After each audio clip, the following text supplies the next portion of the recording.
आणि आता नजर टाकूयात टॉप 18 न्यूजवर।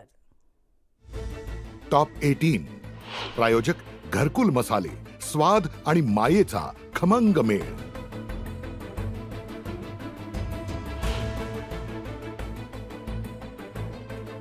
मराठवाड्यात मार्च अखेरीस भीषण पाणी टंचाई, केवळ 25% पाणीसाठा शिल्लक राहिल्यानं नागरिकांच्या चिंतेत भर।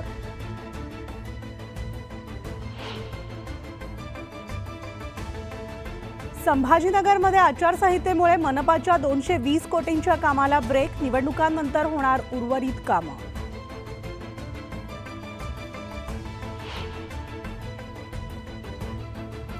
घाटी रुग्णालयामध्ये दर दिवशी 250 पेक्षा जास्त रुग्ण, मात्र केवळ 22 खाटांमुळे डॉक्टरांची उपचार करताना अडचण।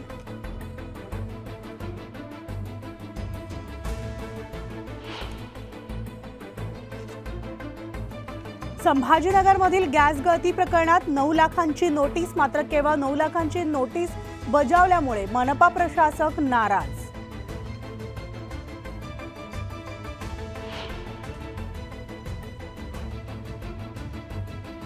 गोंदियामध्ये वाहतुकीचे नियम न पाळणाऱ्या 7000 वाहनांवर पोलिसांची कारवाई, 80 दिवसांमध्ये 35 लाखांचा दंड वसूल।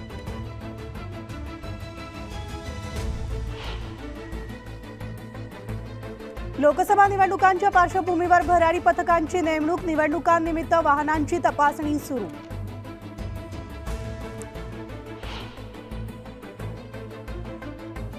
मस्दी शिवारामध्ये 4 हेक्टरवरील डाळिंब जळून खाक, आगीमुळे शेतकऱ्यांचं मोठं नुकसान।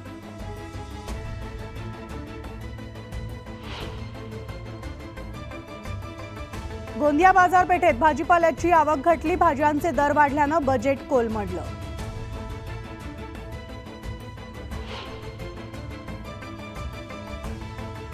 मुंबईत आज आणि उद्या सगळ्यात उष्ण दिवस, उन्हाच्या त्रासानं नागरिक हैराण।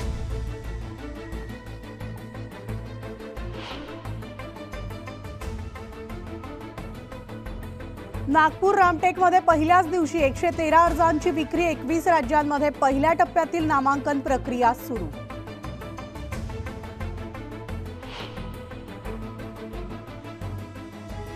कल्याणमध्ये भिंतींवर रंगवलेली पक्षचिन्ह हटवली, आचारसंहितेच्या पार्श्वभूमीवर पालिकेकडून कारवाई।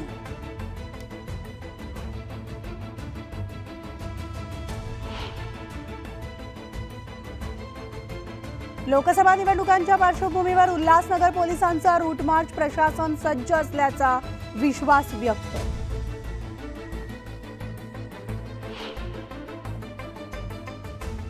राज्यात पाणी टंचाईचं संकट गंभीर, राज्यभरातील धरणांमध्ये 40% पाणीसाठा, अनेक ठिकाणी टँकरद्वारे पाणी पुरवठा सुरू।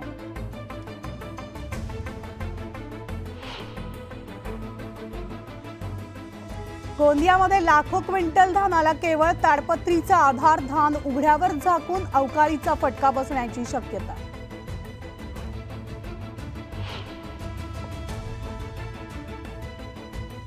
जयपूरमध्ये होळीची लगबग, बाजारपेठांमध्ये गुलाल गोट्याला मोठी मागणी।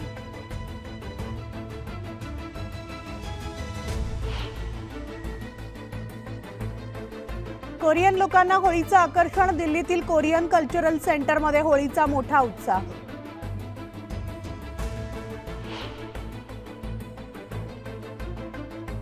काश्मीरमधील ट्युलिप गार्डन पर्यटकांसाठी विशेष आकर्षण, एप्रिलपर्यंत 5 लाख पर्यटक भेट देण्याचा अंदाज।